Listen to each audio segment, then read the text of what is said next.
Hola, buenos días, buenas tardes, buenas noches, desde donde nos estén escuchando un nuevo Entre Nos. Y hoy con una invitada de lujo, es Ana Cristina Franchi. Ana Cristina vive en Tánger, es colombiana, es caleña, pero también nos cuenta su historia desde el lado de la conversión y de la conversión al Islam. Bienvenida, Ana, a este espacio de Entre Nos, una conversación sincera, eh, muy humana y que queremos escuchar de ti, tus observaciones y tu vida. Pues muchas gracias por permitirme estar en este espacio de diálogo y de entendimiento y aplaudo eh, todas tus buenas intenciones en esta plataforma y me parece que es una plataforma muy plural y eso es lo que necesitamos hoy en el mundo, pluralidad. Así que te Gracias, felicito. así es, indudablemente.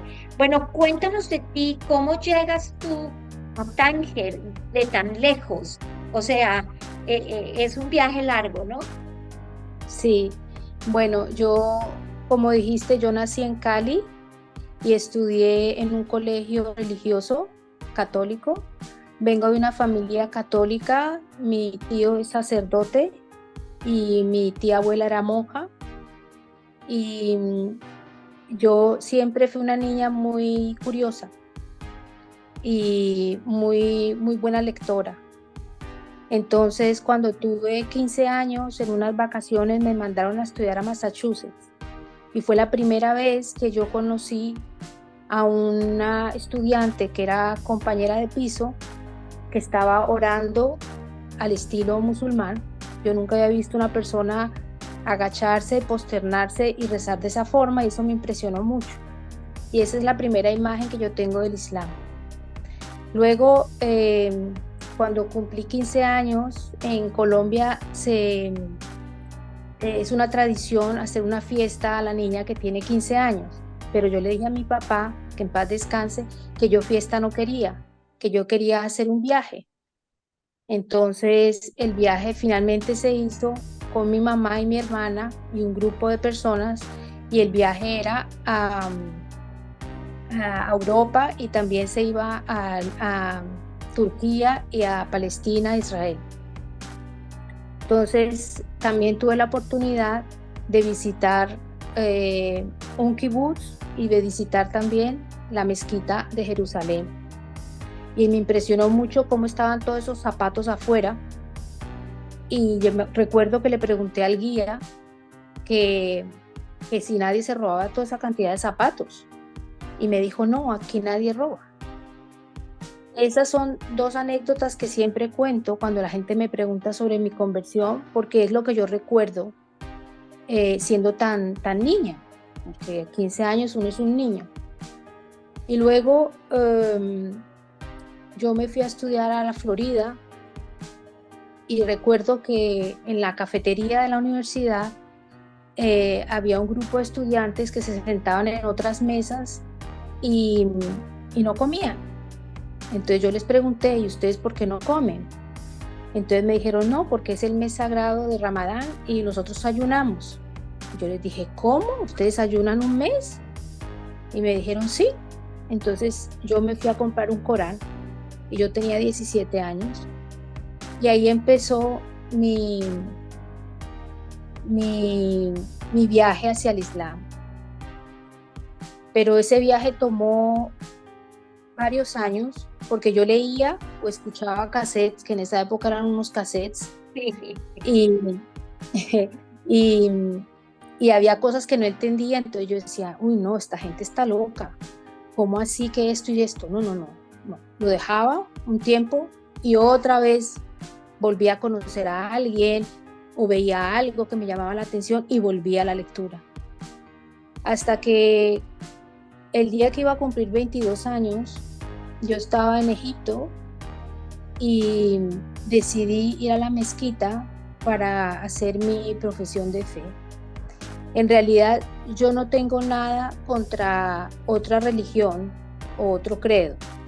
En realidad yo fui una persona que siempre tuve mucha angustia existencial desde muy joven y siempre me preguntaba para qué vivimos, para dónde vamos, quién es el creador, por qué estamos aquí, por qué hacemos las cosas, por qué tiene una familia, qué pasa después de la muerte, siendo tan joven. Entonces, cuando yo leí ya suficiente sobre el Islam y entendí suficiente, yo consideré que ese era el camino más ajustado para mi manera de ser y de pensar y que cumplía con los requisitos que mi corazón y mi alma necesitaban. Yo respeto los credos de todo el mundo y no soy el tipo de persona que dice, todo el mundo debería ser así, porque sé que el camino de cada persona es diferente, pero al mismo tiempo reivindico siempre mi identidad colombiana, porque yo pienso que cuando uno deja su identidad, uno termina por enfermar. Y es muy duro cuando uno vive tantos años en otro país, que es tan diferente como Marruecos, tantos años, la gente dice, ¿cómo es posible, Ana Cristina, que usted todavía no haya perdido el acento colombiano? Digo yo, no es que yo lucho por no perderlo. Para mí es una necesidad intrínseca defender mi nacionalidad y en realidad tengo derecho a pedir la nacionalidad marroquí, cosa que todavía no he hecho, cosa que hice mucho, ¿no? Pero tengo hijos marroquíes y también con pasaporte colombiano y muy orgullosa siempre de decir que soy colombiana.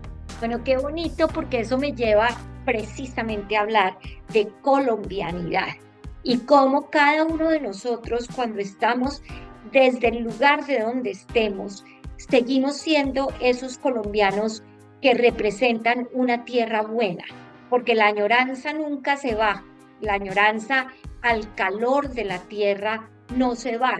Y me encanta que digas que el camino de cada cual es diferente en ese respeto profundo que sientes por la fe de cada uno.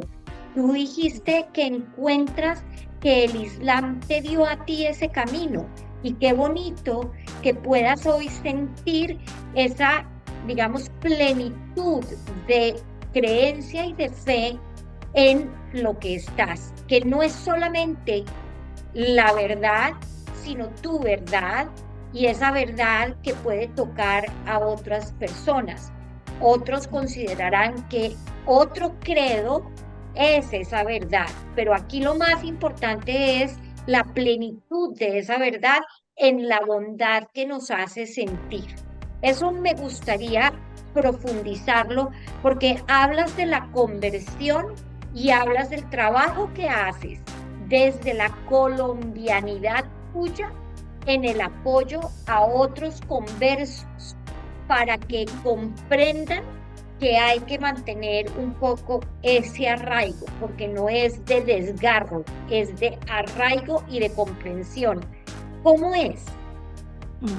Pues yo siempre digo que, por ejemplo, nosotros en Colombia hemos sido católicos por un accidente de la historia, porque si nos hubieran conquistado los japoneses seríamos budistas y si nos hubieran conquistado los turcos seríamos musulmanes y si nos hubieran conquistado los ingleses seríamos protestantes.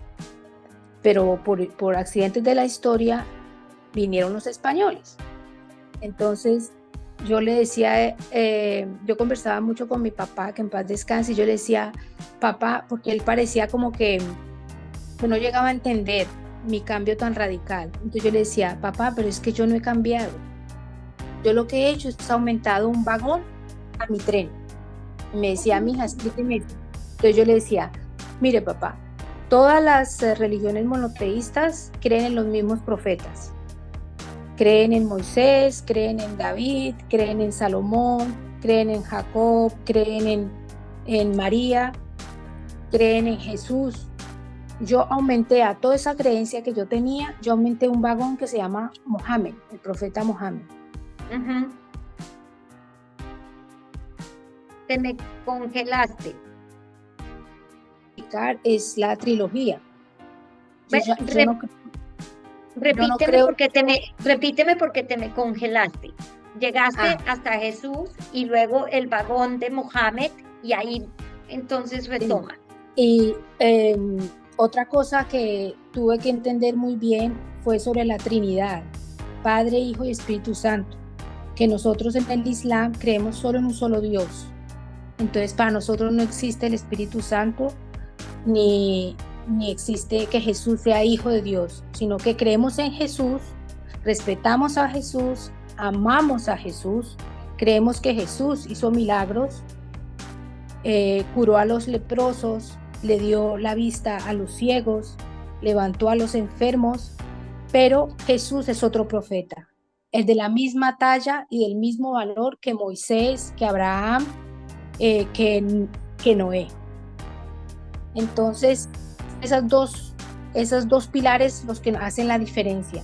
Pero si vemos la cantidad de cosas que nos unen, son muchísimas, porque yo también creo en María. Hay un capítulo en el Corán que habla solo de María, se llama el capítulo Mariam, porque en árabe María es Mariam, y es muy bonito. Y yo no he tirado a Jesús a la basura, sino que ahora lo respeto muchísimo más. Entonces, cuando yo le expliqué eso a mí, él como que ya se tranquilizó, porque claro, el cambio, todo cambio conlleva mucho miedo para las personas y más para los que lo rodean a uno. Entonces, en un principio creerían que tal vez que yo me convertí yo no sé en qué. Y después con los años se dieron cuenta que soy exactamente la misma persona, solo que me convertí en un ser muy espiritual, no religioso, espiritual. Esa es la gran diferencia entre la espiritualidad y, digamos, el fundamentalismo religioso, cuando se va a ese extremo de que es la única opción, ¿no? Y tú tomaste una opción de plenitud y esa es la opción que a ti te sirve. Habrá otros que toman las otras opciones que hay, por supuesto. Bueno, pero cuéntanos cómo es la vida en Tánger, qué hay en Tánger y cómo se vive la colombianidad en Tánger, porque sé que vas mucho a la embajada, estás activa y eres una de esas colombianas activas de la comunidad que siempre está disponible y dispuesta para atender esa mano. Bueno,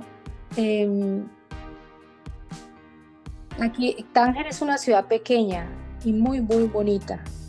Y aquí hay un grupo de latinas y como yo soy la más antigua, pues todo el mundo tiene mi teléfono. Entonces, varias de esas latinas están casadas con marroquí y algunas son musulmanas y otras no. Pero cuando Ujú. hacemos reuniones, nos reunimos todas las latinas mexicanas, del Brasil, colombiana, venezolana, argentina, y, y nos sentimos muy a gusto. Entonces, yo, yo, al ser la más antigua, pues todas me preguntan, ¿a qué médico tengo que ir? ¿Cuál es el mejor colegio que tiene tal filosofía? ¿Qué opinas de, viene mi familia, a dónde las deberíamos de llevar? Y me parece una obligación aconsejarlas y ayudarlas porque tienen la edad de mis hijas, ¿no? Claro. Y, y en cuanto a la espiritualidad, pues cuando son tan jóvenes y recién llegadas, no por tener una mala intención, sino creo que por un poco de ignorancia, muchas veces la persona cuando está sedienta de espiritualidad, a veces quiere aprender y hacerlo todo al instante, y eso asfixia. Es un proceso en el que hay que ir lentamente y hay que respetar y hacerse respetar. Y desafortunadamente, como en cualquier cultura, la cultura árabe es muy machista, es como la cultura latina. Entonces, la mujer siempre tiene que reivindicar sus derechos porque al hombre le conviene que la mujer lo reivindique donde esté, en cualquier país. Entonces, yo en ese sentido soy muy defensora de los derechos de la mujer y de la mujer musulmana. Y como yo he tenido la suerte de estudiar muy bien la Biblia y estudiar muy bien el Corán, siempre explico de la mejor manera que yo entienda cómo una cosa no quita la otra, cómo nuestra identidad de latinas debe permanecer y tenemos que, Dios creó la pluralidad y Dios creó la diversidad y tenemos que enriquecer lo que nos rodea con nuestra particularidad de latinas. Qué bonito. Y lo único que el Islam prohíbe es beber alcohol y comer cerdo. Aparte de eso, no hay nada que nos cohíba. Y me parece muy importante transmitir la riqueza de nuestra cultura a nuestros hijos. Entonces es bueno que entre ellos también se conozcan y hay una amiga colombiana que fundó una asociación y que ayuda mucho a los latinos aquí en todo sentido. Entonces, cuando ella fundó esa asociación, yo entré también a participar en ella y me siento muy orgullosa de decir, yo soy colombiana. Claro, claro, eso es lo más importante, sentirnos orgullosos de quiénes somos y el camino que hemos escogido. ¿Tienes alguna, digamos que si alguien nos está escuchando y está en esa búsqueda del camino espiritual, tú qué le puedes decir acerca de cómo encontrar ese camino? ¿Cómo se llega a esa plenitud? O sea, ya nos contaste los inicios y cómo llegaste al Islam, pero digamos que hay alguien que está un poco atorado en esa forma de buscar para dónde voy, qué me va a dar, cuál es esa introspección que tú sugieres que se haga, sobre todo porque el conocimiento de los libros es importante saberlo y te da autoridad un poco, ¿no? ¿Cuál sería ese consejo a una mamá joven, a un hombre joven que esté buscando? Pues la espiritualidad en el Islam tiene una definición muy diferente a la espiritualidad en el cristianismo, porque la mayoría de las palabras en el cristianismo vienen del latín o del griego. En cambio, las palabras en el Corán vienen del árabe. Entonces, las definiciones son muy diferentes y los sentidos también. Y una palabra en árabe puede significar 3, 4 cosas. Ajá. Entonces, por ejemplo, la palabra religión viene del griego religare, que quiere decir atar. Y viene también del latín religios, que quiere decir religare, ¿no? Amarrar. Entonces, en el cristianismo generalmente se habla de religión como el significado, las creencias y las prácticas que uno tiene y el significado que uno le da a la vida. Pero el problema con el cristianismo, personalmente, ¿no? Sin tener una crítica negativa, sino mi opinión personal, es que si usted quiere ser muy espiritual, pues se vuelve monja o se vuelve sacerdote.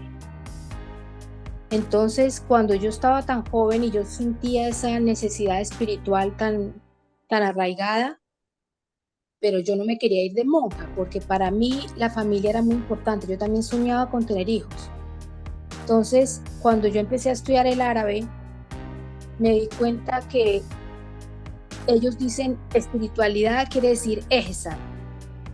Y ihsan quiere decir hacer las cosas perfectas en todo sentido. Si soy una buena hija, ser una excelente hija.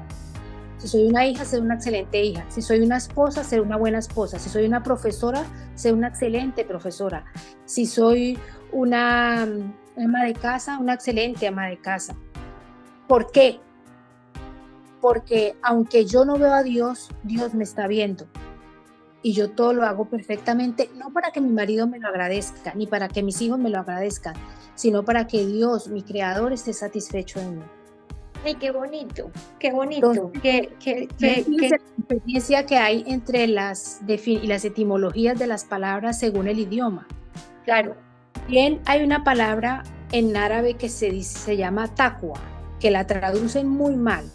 Otra cosa por decir es que las traducciones de los Coranes son fatales, muy mal traducido. En realidad, traducción en italiano, traducire traición, es una traición. Las traducciones Así son es. unas traiciones y por eso uno estudia el árabe, para poder entender el libro sagrado en árabe, porque la traducción es fatal. Entonces, volviendo a lo que yo decía de la palabra taqwa, la traducen como piedad. No, la palabra taqwa significa tener conciencia de Dios. Y entonces en el Islam nadie es superior a nadie en nada, excepto en la taqwa, excepto en la conciencia que tiene de Dios. Wow. Entonces, si una persona está experimentando y buscando la espiritualidad, lo que yo le diría es: mire a su alrededor, mire a sus padres, mire su boca, cómo se parece a la de su mamá, mire los pájaros cómo vuelan y tienen alas y no caen por la gravedad. ¿Cómo no caen? Nosotros no podemos volar, pero los pájaros sí. Mire a su hijo, cómo nació y cómo es de bello, pero nosotros no hemos fabricado ni un ovario ni un espermatozoide. Mire las montañas, mire la diversidad de los árboles, mire la diversidad de la flora y de la fauna en Colombia, que tenemos más de 3000 no sé qué pajaritos, o yo no sé cuántos más. Solo mirar alrededor uno se da cuenta que tiene que haber un ser supremo que ha creado todo eso. Claro, y esa es la conciencia, y esa es esa conciencia. Entonces, al tener conciencia de que hay un ser supremo, llámelo Dios, llámelo Alá, llámelo la Madre Tierra, llámelo como lo llame, ese ser supremo me dio la vida, yo necesito ser agradecida con ese ser supremo. Y la manera de ser agradecida es seguir nosotros no decimos mandamientos, pero seguir sus reglas. Preceptos. Preceptos, exacto. Entonces, en el Islam oramos 5 veces al día. Es imposible no sentir espiritualidad, porque uno escucha el llamado a la oración en los países musulmanes, en las mezquitas, y uno inmediatamente hace la ablución y va a orar. Y es una oración individual con su creador, no hay intermediario, pero eso no significa que el Islam sea un camino solamente vertical. O sea, yo y el creador, es también horizontal, porque la esencia de cada ser, que es en el alma, porque creemos que Dios depositó una gotica de su esencia en el alma de cada ser, y por eso el ser es bueno. El ser no es malo en el Islam. Nosotros no nacemos con pecado original. En el Islam no existe pecado original ni existe bautizo. Un bebé es inocente. Es un ser que viene en blanco. Entonces, esa esencia que Dios deja en el corazón, en el alma de cada persona, es esa necesidad que uno siente por tener espiritualidad, esa conexión que tenemos con el Creador. Lo que pasa es que la vida nos da muchas distracciones, y a medida que el ser va creciendo, un niño es inocente, un niño admira la naturaleza, un niño adora estar en un parque, un niño adora ir a un río, pero es el adulto el que lo encasilla en un colegio, en un aula, entre 4 paredes, en que lo aleja de todo eso, en que le inculca una cantidad de creencias y de dogmas y de cosas, y ese adolescente va creciendo con una cantidad de distracciones, ahora peor con toda la tecnología que hay, que los absorbe, los vuelve adictos. Entonces, el ser cree muchas veces que con tener una salud mental y una salud física y una inteligencia emocional ya está súper bien. Va a tener éxito y va a tener mucha felicidad. También hay que tener eh, muy presente que ser espiritual no es ser feliz, porque la felicidad no es algo eterno, ni algo, ni algo permanente. Ujú. Cosa es ser feliz, otra cosa es tener éxito y otra cosa es sentirse en plenitud. Ajá. Diferente todo eso. Y la juventud de hoy está muy perdida porque creen que si yo estudio, yo tengo un diploma, yo trabajo, voy a tener éxito, me voy a jubilar, voy a ser súper feliz. Ese es el culminum de mi vida. Pero en realidad, si la persona no busca espiritualidad, personalmente pienso, crece con un gran vacío. Yo pienso que esa es un poco la confusión que hay en esta contemporaneidad, ¿no? Es esa, no es pérdida, pero hay una confusión en esa búsqueda y hay tantas distracciones que no nos miramos hacia adentro ni miramos hacia el origen, ¿no? Pienso que hay muchas coincidencias en lo que estás diciendo porque pues por supuesto es una religión que viene del origen monoteísta, como lo dijiste antes, del origen abrahámico, y por supuesto que tanto el judaísmo como el cristianismo y como el islam, pues tienen esas coincidencias que son bellísimas. La verdad es que no son, digamos que, preceptos o opiniones digamos que posiciones encontradas, al contrario, son coincidencias. Y yo pienso que si miráramos hoy el mundo desde esas coincidencias, estaríamos en otro lugar. Por supuesto que estaríamos en otro lugar y no estaríamos viendo el dolor que se vive desde desde la confrontación, dos palabras que tienen un peso enorme en esta convivencia humana, ¿no? O sea, la confrontación, la coincidencia y la convivencia. Yo pienso que si se arma, digamos, desde la confrontación racional para poder coincidir y para poder convivir, pues básicamente entraríamos en un ámbito mucho más armonioso. Creo que has dicho cosas muy lindas y hasta poéticas.